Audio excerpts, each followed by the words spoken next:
Hello बच्चा बड़ी, क्या हाल चाल है सभी के यार? एकदम फर्स्ट क्लास हो, ये तो मुझे पता ही है। मस्ती रहते हो यार, ऑब्वियस सी बात है। अपने स्टूडेंट हो तो मस्ती रहोगे। केमिस्ट्री में तो मज़ा करना ही है, बाकी का तुम जानो। चलो इस सब्जेक्ट में तो कम से कम एक एक में तो मज़ा करें यार, कम से कम एक एक में तो मज़ा करें, ज़्यादा कुछ नहीं तो एक का तो कुछ बेड़ा गर्क करें। चलो लास्ट हम लोगों ने डिस्कस कर लिया था रेडियस के बारे में, अगर आप लोगों को ऑलरेडी पता है तो। नहीं पता तो ये देख लेना। ये हमने लास्ट टाइम में रेडियस के बारे में काफ़ी अच्छा डिस्कशन किया, चारों सीरीज़ को कंपेयर किया है, ठीक है। अब टर्न आता है किसका? आयनाइजेशन का। तो ऑब्वियस सी बात है, मज़ा यहाँ पर भी आने वाला है। सो नए जो अपनी हेडिंग चलने वाली है that is ionization. Ionization enthalpy बोल लो या फिर एनर्जी बोल लो, एक ही बात है, या फिर पोटेंशियल भी चलता है, तो एक ही बात है, कोई दिक्कत नहीं है। डेफिनेशन आई होप सो कि आपको पता होगी, आई होप सो आपको पता होगी, उम्मीद ही रख सकता हूँ ज़्यादा तो क्या। हालांकि डेफिनेशन आती नहीं है, बट स्टिल आपको पता होना चाहिए कि इलेक्ट्रॉन को रिमूव करने के लिए जो एनर्जी देते हैं, यानी कि रिक्वायर्ड एनर्जी, बोलूँ क्या डेफिनेशन इंग्लिश में? सिंपल सा है यार, the amount of energy required to remove an electron from isolated gaseous atom to form cation is known as ionization enthalpy. आधी डेफिनेशन इधर से आधी इधर से, आधी ऊपर से।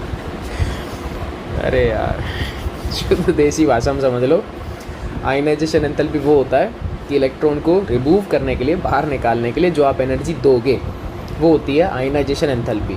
और ऐसा करने से एटम के ऊपर पॉजिटिव चार्ज आता है, कैटायन बन जाता है, क्योंकि इलेक्ट्रॉन रिमूव हो गया, बाहर निकल गया। ठीक है, अरे तुम लोगों के लिए नहीं है यार, कोई बात नहीं, कोई ठीक है, हो जाता है। ठीक है, डायरेक्टली मैं कुछ एक शॉर्ट ट्रिक आपको बता देता हूँ, वो आपको ऑलरेडी पता है, 11th में हम लोगों ने काफ़ी अच्छे से डिस्कस करी है कि साइज़ होता है इन्वर्सली होता है किसका? आयनाइजेशन एंथैल्पी का। ऐसा क्यों?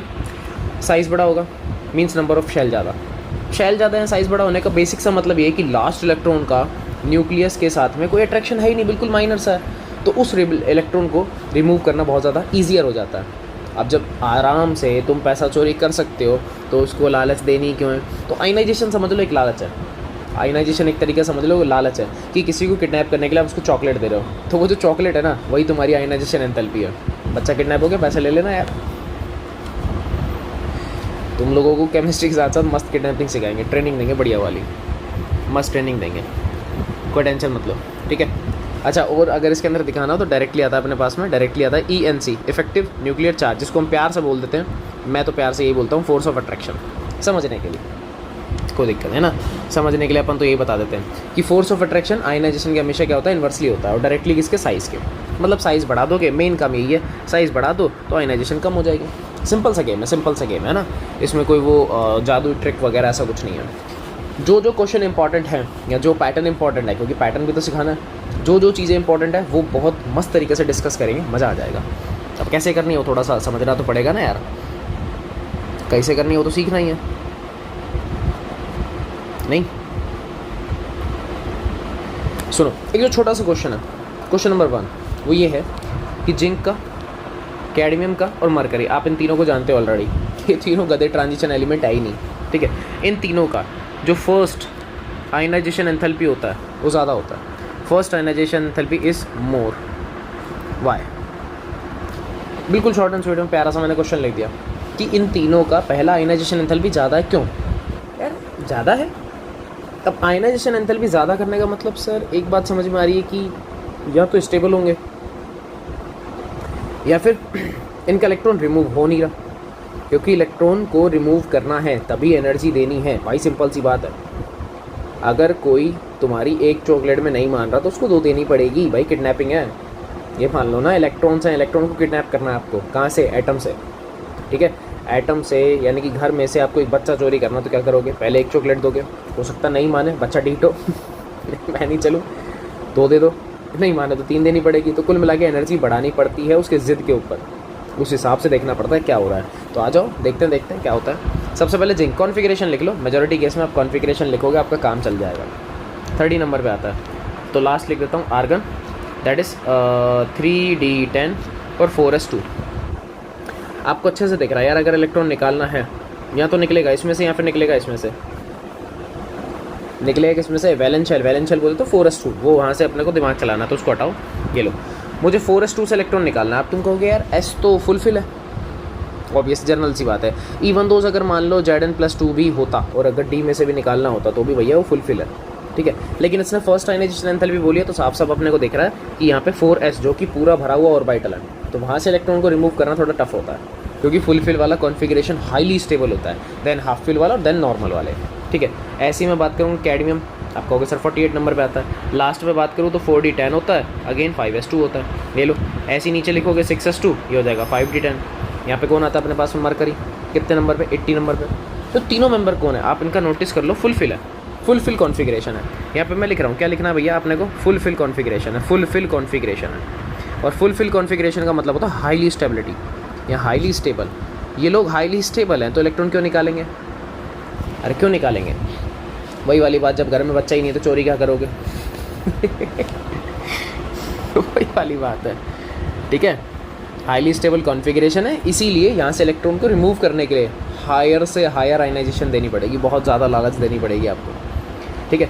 तो यहाँ पे इलेक्ट्रॉन, यहाँ पे लिख रहा हूँ मैं, ईजिली रिमूव नहीं होगा। अब जब इलेक्ट्रॉन ईजिली रिमूव नहीं होगा तो ऑब्वियस ही बात है, सो आयनाइजेशन एंथैल्पी क्या लगेगी, ज़्यादा ही लगेगी भैया, ज़्यादा ही लगेगी, क्योंकि तुम चाहते हो इलेक्ट्रॉन निकल जाए, तो आयनाइजेशन बहुत ज़्यादा देनी पड़ेगी। बात समझ गए, बात समझ गए नहीं, बस याद रखना, इसका कोई स्टेटमेंट वगैरह ऐसा कुछ नहीं है, आपको बस पता होना चाहिए कि ऐसा होता है, बस आपको पता होना चाहिए। मैं इसलिए बोला, हम फोकस वहीं कर रहे हैं जहाँ पे हमारा काम चल जाए, ठीक है, जहाँ हमारा काम चल जाए। एक कंपैरिजन करवाता हूँ, चलो दूसरा क्वेश्चन लिखते हैं। यहाँ zinc have high ionization enthalpy, लेकिन कौन सी वाली, फर्स्ट, ठीक है। देन कॉपर, क्वेश्चन इस तरीके से भी पूछ सकता है, बात एक ही है। अब आपको अच्छे से पता है कि करना क्या है, आपको पता ही है कि भैया जिंक जो होता है वो 30 नंबर पे आता है, ठीक है। कॉन्फ़िगरेशन लास्ट वाला लिख देता हूँ, आर्गन 3d10 4s2। लेकिन अगर आप कॉपर का कॉन्फ़िगरेशन लिखोगे, so that is argon 3d10 और 4s1। अब आप सिंपल सा अगर ध्यान दोगे तो आपको एक लॉजिक दिख रहा होगा, यार ये तो फुलफिल है, इसको भी अगर आप ध्यान से देखोगे फुलफिल तो नहीं, पर ये हाफ फिल जैसा कुछ लग रहा है। ये हाफ फिल बोल दूँ, ये हाफ फिल है, हमने मान लिया हाफ फिल है।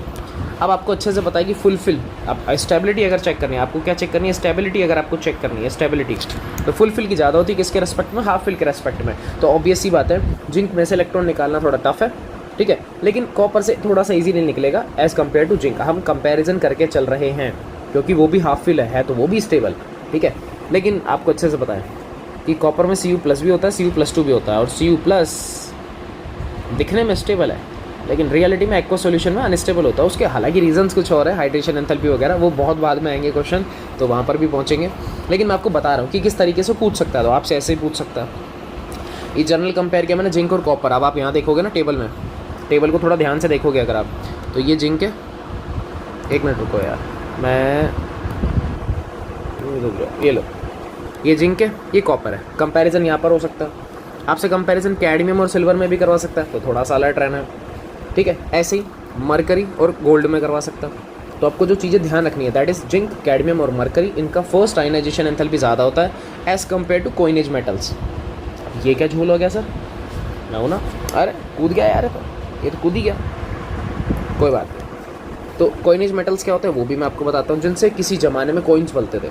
आज से हज़ारों साल पहले अगर आप जाओगे, राजा महाराजा जिस टाइम होते थे, कॉपर के, तांबे के वो चलते थे सिक्के, गोल्ड के चलते थे, सिल्वर के चलते थे, इसलिए इनको अपन कॉइनेज मेटल्स भी बोलते हैं। तो मैं जब इसके स्टार्टिंग में बिल्कुल टॉप फ्लोर पे आ जाता हूँ, जहाँ हमने चैप्टर स्टार्ट किया था, तो मैं इस ग्रुप को मार्क कर देता हूँ ताकि आपको थोड़ा सा याद रहे। ये देखो, ये मैं इस ग्रुप को मार्क कर रहा हूँ, ये लो, मैं इस ग्रुप को मार्क कर रहा हूँ ताकि आपको याद रहे ना। थोड़ा सा 1 सेकेंड रुकना, 1 सेकेंड, ये लो, यहाँ तक जो काम का हम वहाँ तक काम करेंगे। ये लो, इसको अपन क्या बोलते हैं, इस कंप्लीट ग्रुप को, ये होता है कॉइन एज मेटल्स। क्या बोलते हैं इसको, कॉइनेज मेटल, जो किसी ज़माने में सिक्के के बनाने के काम आते थे, that is copper, silver and Aurum, ठीक है। अब नीचे आ जाता हूँ मैं, तो PDF आपको मिल जाएगी, तो टेंशन वाली बात है नहीं, आराम से देख लेना वहाँ पे, ठीक है। अब क्वेश्चन की वैरायटी, मैं आपको सिर्फ वैरायटी ही सिखा रहा हूँ और कुछ भी नहीं, अपन सिर्फ यही सीख रहे हैं। जैसे क्वेश्चन आप लोगों से ऐसे कुछ पूछेगा इस तरीके से, तो जो मैं मार्क करूँ उसको थोड़ा सा समझ लेना। ऐसे इस वाले में आप लोगों से पूछेगा फर्स्ट आयनाइजेशन एंथैल्पी के बारे में, तो इम्पॉर्टेंट आपको मैं बता रहा हूँ, तो उन चीज़ों के ऊपर थोड़ा सा फोकस करना है। ऐसे क्वेश्चंस आपको देखने को मिल सकते हैं, तो थोड़ा सा अलर्ट रहना है इन चीज़ों के लिए, ठीक है। चाहे आप CBSE RBSE डजेंट मैटर, बस स्टिल ये क्वेश्चन थोड़े अच्छे हैं।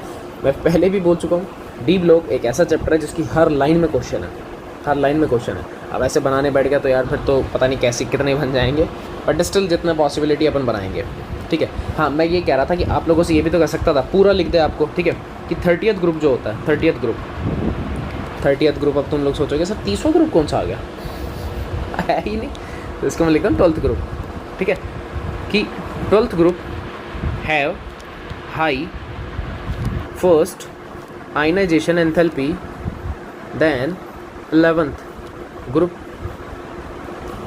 ठीक है। अब 12th ग्रुप में कौन कौन है आपको ये पता होना चाहिए, जैसे जिंक है, कैडमियम है, मरकरी है, ठीक है। ऐसी 11th ग्रुप में अगर आप जाओगे तो यहाँ पे आपको कौन मिलेंगे, सिंपल सी बात है साहब, कॉइनेज मेटल्स यानी कि कॉपर है, सिल्वर है, ऑरम है, तो थोड़ा सा अलर्ट रहना है।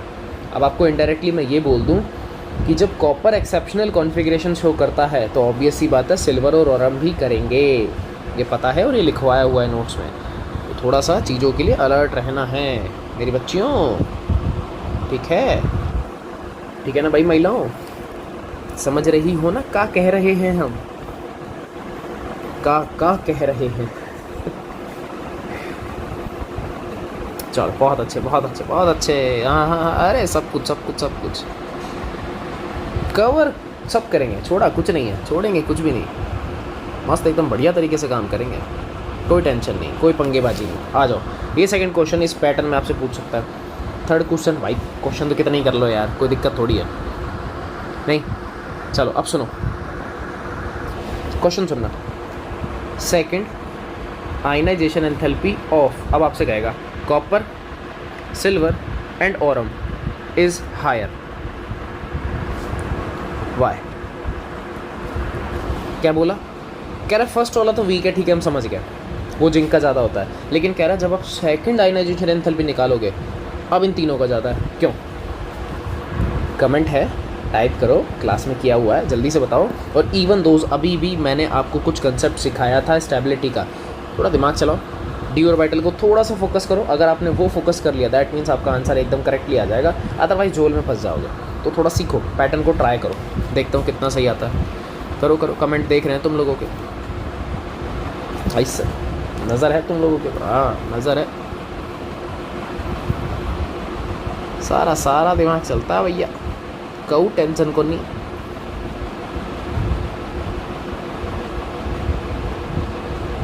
शाबाश, देखता हूँ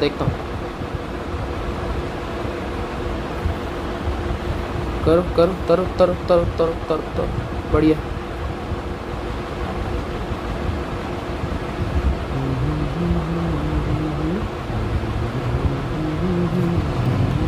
जल्दी से आंसर दो यार, वेट कर रहा हूँ यार तुम लोगों का। हाँ, अरे भाई वो तो मैंने खुद नहीं बोल दिया ना यार कि आयनाइजेशन कॉपर का सेकंड वाला ज़्यादा है, पर क्यों, वही तो पूछ रहा हूँ। तुम भी लिख रहे हो सर सेकंड वाला ज़्यादा, अबे क्यों ज़्यादा है, वही तो पूछा, ये तो बताओ यार, मतलब मेरे मज़े ले रहे हो तुम लोग, हैं भी यार, क्या गुंडी बनेगा रे तू, सॉरी तुम काफ़ी सारों का आंसर था तो अब है एक्चुअल रीज़न, तो अब मामला दिखा है भाई, बहुत बढ़िया, सवास, बहुत अच्छे। और इसका आंसर आ चुको है गो, और क्या आया है वो भी मैं आपको बता देता हूँ, क्योंकि जब आप कॉपर से ही सीख लो, कॉपर आ गया तो सबका आ गया, that is argon 3d10 4s1, ये है न्यूट्रल आदमी। कैसा है भैया, न्यूट्रल, ठीक है। अब एक काम करते हैं, इसका बनाते हैं कैटायन। क्या बनाते हैं, कैटायन। कैटायन का मतलब मैंने यहाँ पे क्या कर दिया भैया, आयनाइजेशन एंथैल्पी लगा दी, कौन सी वाली, फर्स्ट वाली। फर्स्ट आयनाइजेशन लग चुकी है क्योंकि पहला इलेक्ट्रॉन निकाला, तो क्या बनेगा Cu+, क्या बन गया, आर्गन 3d10 4s0, क्योंकि पहला इलेक्ट्रॉन निकल चुका। अब सर एक चीज़ कुछ दिख रही है, ये तो फुलफिल है, ये तो फुलफिल हो गया, मतलब ज़्यादा स्टेबल हो गया है। तो पहली आयनाइजेशन एंथैल्पी हमेशा नॉर्मल होती है, कम होती है। फर्स्ट आयनाइजेशन एंथैल्पी मैंने एरो लगा दिया नीचे, कम है, लेकिन जैसे ही अब मैं सेकंड निकालूंगा, आयनाइजेशन एंथैल्पी कौन सा, सेकंड वाला, क्या बनेगा भैया, आर्गन, और जैसे ही बना ये बन गया 3d9, और यहाँ पे आएगा Cu+2।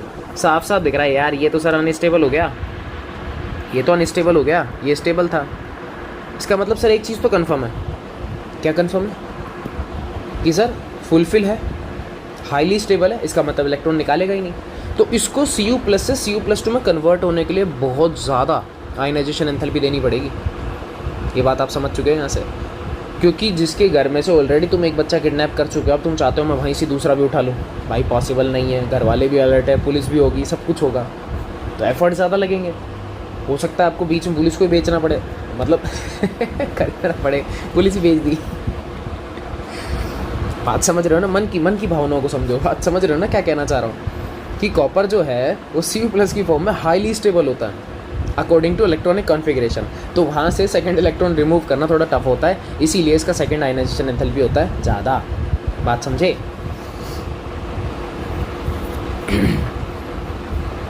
बहुत बढ़िया, शाबाश।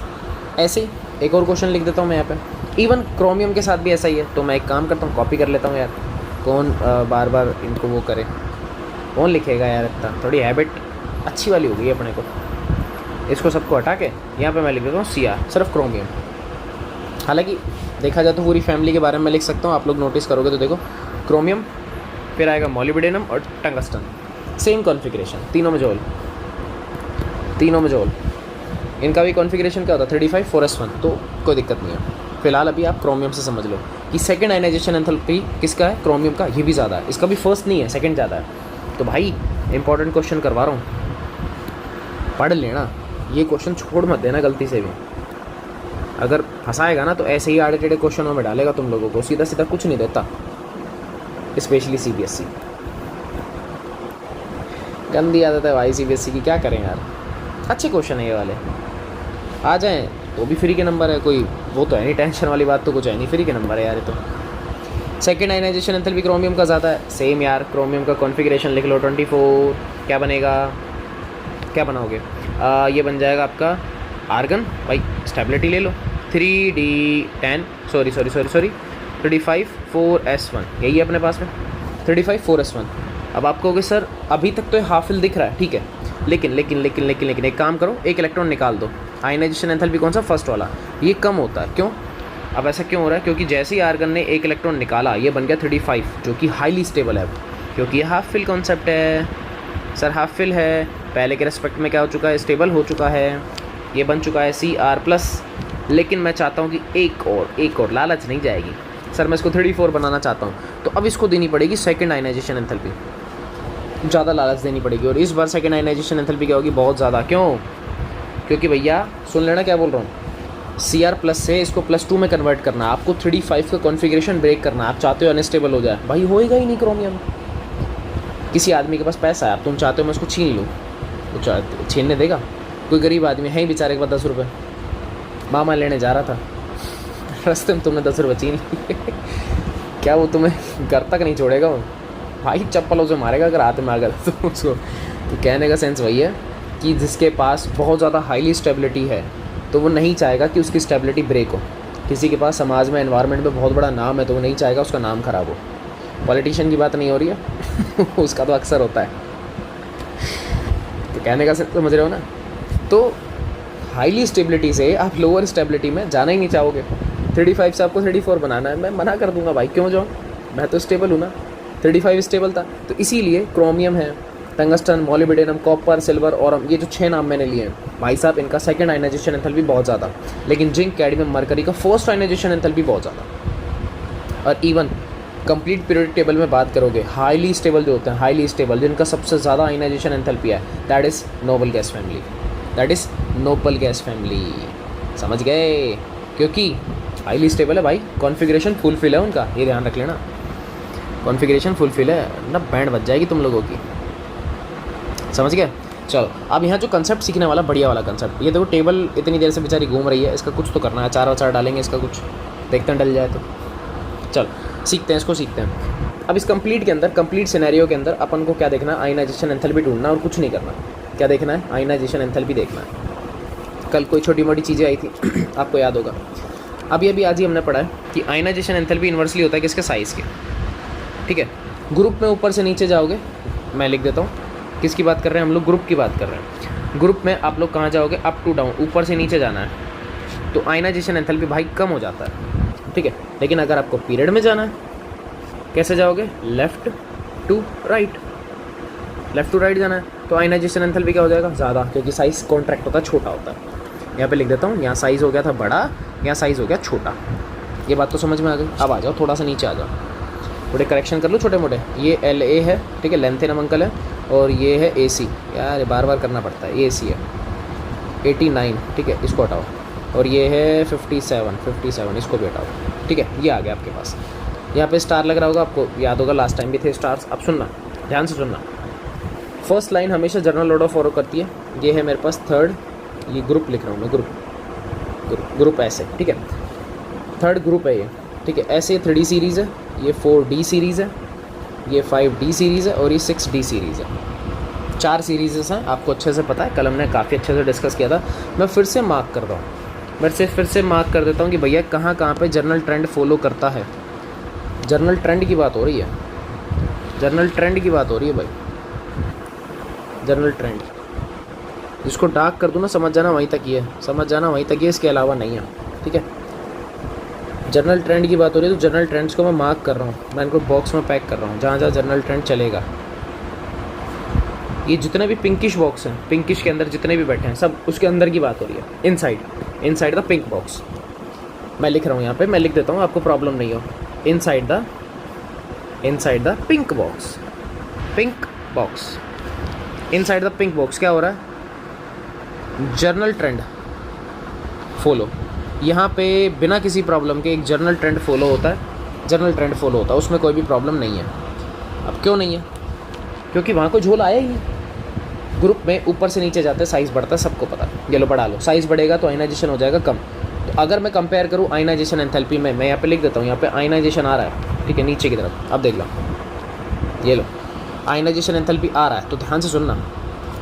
स्कैंडियम से हीट्रियम जाओगे, साइज़ बड़ा हो रहा है, तो आयनाइजेशन कम। इसका मतलब किसका ज़्यादा है? स्कैंडियम का। तो स्कैंडियम का ज़्यादा है, फिर हीट्रियम, देन लेंथेनम, और लास्ट में AC। अब AC के तो नीचे कोई है ही नहीं ना भाई, बात समझ गया? इसका मतलब स्कैंडियम हाईली, मतलब थर्ड ग्रुप की बात कर रहा हूँ, सबसे ज़्यादा आयनाइजेशन स्कैंडियम का, फिर हीट्रियम, लेंथेनम, एक्टिनम, ठीक है। ऐसे ही जब आप टाइटेनियम से जिरकोनियम में जाओगे, तो भैया टाइटेनियम का ज़्यादा है, क्योंकि जिरकोनियम का रेडियस बड़ा होता है। ऐसे इसका, ये सब कुछ ऊपर है। ये जनरल ट्रेंड है, इसमें कोई झोल नहीं है, कोई भी झोल नहीं है, ये जनरल ट्रेंड है। लेकिन कल अगर आपको कंसेप्ट याद हो, तो जिरकोनियम से हाफनियम जब हम जा रहे थे, तो लेंथेनेट कॉन्ट्रैक्शन आया था ना। जिरकोनियम से हाफनियम, यानी कि जब मैं 4D सीरीज़ से 5D सीरीज़ में जा रहा था, तो हमने एक वर्ड लिखा था कि वहाँ पे एटॉमिक साइज़ क्या होता है? सिमिलर होता है, ड्यू टू लेंथेनेट कॉन्ट्रैक्शन और poor shielding of 4f electron. हमने कल लिखी थी ये वाली बात। अब जब रेडियस सेम है, खुद सोचना, जब रेडियस सेम है तो क्या आयनाइजेशन एंथैल्पी सेम नहीं होगी? लॉजिक लगाओ, अगर रेडियस सेम है तो क्या आयनाइजेशन एंथैल्पी सेम नहीं होगी? एक बार कमेंट में यस लिखना, एक बार लिखो, यस लिखो, मैं भी देखता हूँ। लिखो यार, लिखो तो सही यार, लिखो तो सही। तुम भी यार मतलब सीधे कूद जाते हो मैदान में। लिखो एक बार, लिखो, मैं भी तो देखूँ कितना तुम लोगों का दिमाग चल रहा है। आप वो पता लगे है नहीं, बट स्टिल मैं चेक तो कर लूँ। देखो तारीफ भी करता लोगों की। अगेन वही वाली बात, हमारे यहाँ ऐसा ही होता है भाई यार। तुम लोग मासूम बच्चे से चिपटे, मज़ा आता है तुम लोगों को चढ़ने, मज़ा तो आता है पूरा। यस। बेशर्मो यार, 2-4 का नो आया है बस, बाकी सबका यस चल रहा है। 2-4 बच्चों का नो आया है।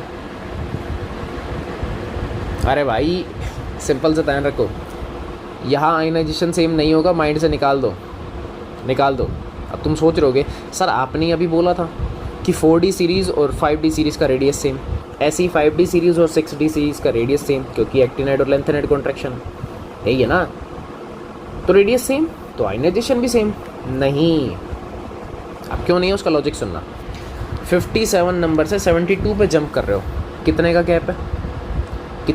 14 एलिमेंट का गैप है। अब खुद सोचना यार, 14 एलिमेंट का मतलब हो गया कि इनके बीच में 14 प्रोटॉन्स आएंगे, 14 इलेक्ट्रॉन आएंगे, तो क्या अट्रैक्शन इंक्रीज़ नहीं होगा?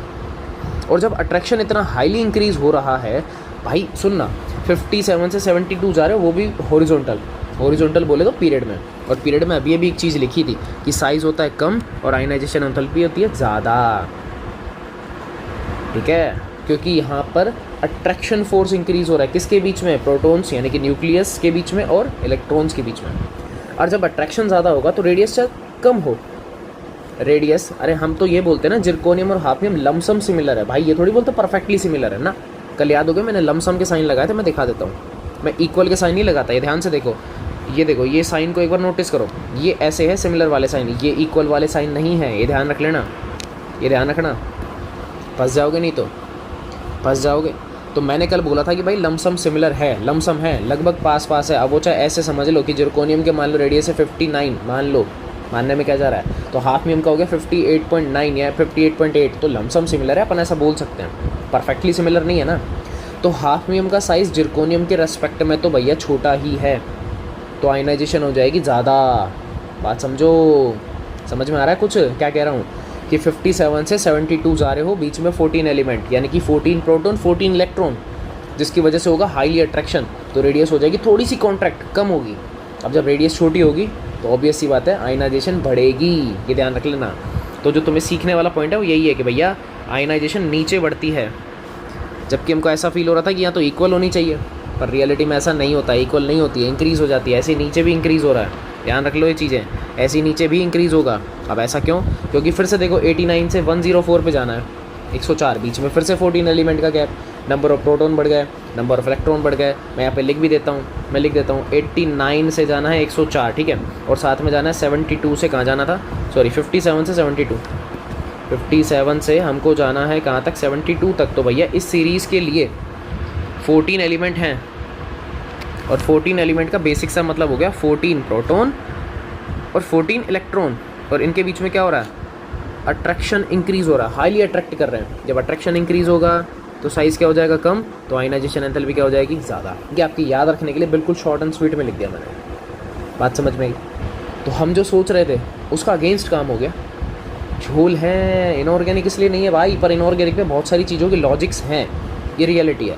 हम मानते हैं कि झोल नहीं है, हाँ ऐसा तो मैं बोलूँगा ही नहीं, इनऑर्गेनिक में भाई झोल ही झोल है, आप जितना सीधा पढ़ना चाहते हो उसका रिवर्स होता है हमेशा, ठीक है।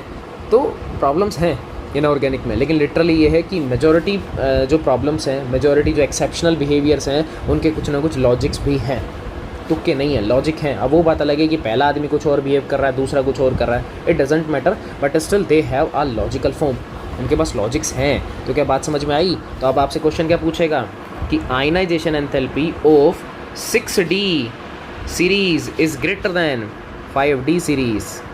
भाई याद रख लेना, हम सोच रहे थे कम होना चाहिए था या इक्वल होना चाहिए था, बट ऐसा नहीं है। ऐसी ionization enthalpy of 5D series is greater than 4D series. हाँ वो बात अलग है, एक्सेप्शन है, अभी भी है, इसमें ब्रैकेट में लिख देता हूँ एक्सेप्ट, क्योंकि मैंने बोला ना पिंक बॉक्स भी तो बनाया था मैंने, एक्सेप्ट 6D सीरीज़ में देखो लेंथेनाइड और एक्टिनाइड, ऑब्वियस सी बात है AC का ज़्यादा है, AC is greater then, sorry AC is less than LA, AC का कम है किससे, LA से, क्योंकि ऊपर से नीचे जाओगे साइज़ का इम्पैक्ट आता है। ऐसी एक्सेप्ट झोल जो है वो मैं लिख रहा हूँ साइड में, आपको वो भी ध्यान रखना है, ये नहीं कि सबके होता है ना, एक एक झोल तो है, ठीक है। ऐसी जब आप यहाँ जाओगे तो लेंथ नंबर यूट्रियम में आपको मिलेगा, तो LA का कम होता है किससे, यूट्रियम से, तो आपको ध्यान रखना है। ऐसे ही बाकी नॉर्मल है, बाकी नॉर्मल ट्रेंड है, तो आपको ऊपर वाले ध्यान रखना है। ऐसी ionization enthalpy of 4D series ये लेस देन ही है किससे, 3D सीरीज़ से, यहाँ ज़्यादा मत कर देना, 3D सीरीज़ का ज़्यादा ही होता है, आप एरो देख सकते हो, 3D सीरीज़ का आयनाइजेशन एंथैल्पी ज़्यादा है किससे, 4D से, कोई एक्सेप्शन नहीं, कुछ नहीं है, नो एक्सेप्शन, ब्रैकेट में लिख रहा हूँ विदाउट एनी एक्सेप्शन, यानी कि नो एक्सेप्शन, कोई झोल नहीं है, एकदम परफेक्ट, क्योंकि जनरल ऑर्डर फॉलो कर रहा है। तो आपको जो याद रखने वाली चीज़ें वो ये रही, वो मैंने इधर मार्क कर दी, जो आपको याद रखना था। होना कुछ और चाहिए था, हो कुछ और गया, काली जीम गई बारात में, ये लो खुश, ये सिखा रहा था आज मैं। उम्मीद है आज का लेक्चर समझ में आया होगा और मज़ा आया होगा। आयनाइजेशन में यही चीज़ सिखानी थी मुझे, इसलिए टाइम लिया, उड़ा के थोड़ी भग जाऊँगा कहीं। आप समझ में आया, हाँ अब आया। जो चीज़ें क्लास में स्किप हो गई, जो तुमसे नहीं पढ़ी गई, भाई इधर सीख लो, या अगर कुछ इधर स्किप हो रहा है तो भैया क्लास में तो ऑलरेडी चीज़ें हो चुकी हैं, देखो ध्यान से, थोड़ा सीखो चीज़ों को। समझ रहे हो? समझ में आया ना आज का? आया ना? हाँ तो लिख दो यार कमेंट में, यस तो लिख दिया करो यार, कुछ कुछ तो तारीफ कर दिया करो। चलो बहुत अच्छे बहुत अच्छे बहुत अच्छे, चलो बहुत बढ़िया। यूट्यूब वालों तुम भी देखना भाई, बढ़िया लगे तो आपको पता ही है क्या करना है। अगर अच्छा लगे तो भैया लाइक शेयर सब्सक्राइब करना है, मस्ट है। और अगर आप तक अभी भी आप लोग टेलीग्राम चैनल से नहीं जुड़े हो तो गुरु ज्ञान लर्निंग हब सर्च करो, मिल जाएगा, ठीक है। बाकी चैनल का लिंक डिस्क्रिप्शन में है, वहाँ से कॉपी करो, टेलीग्राम में पेस्ट करो, ऐसे भी ओपन हो जाएगा। तो दोनों तरीके, ठीक है भाई। तो फिर मिलेंगे अपन नेक्स्ट लेक्चर में, तब तक के लिए भैया जय हिंद।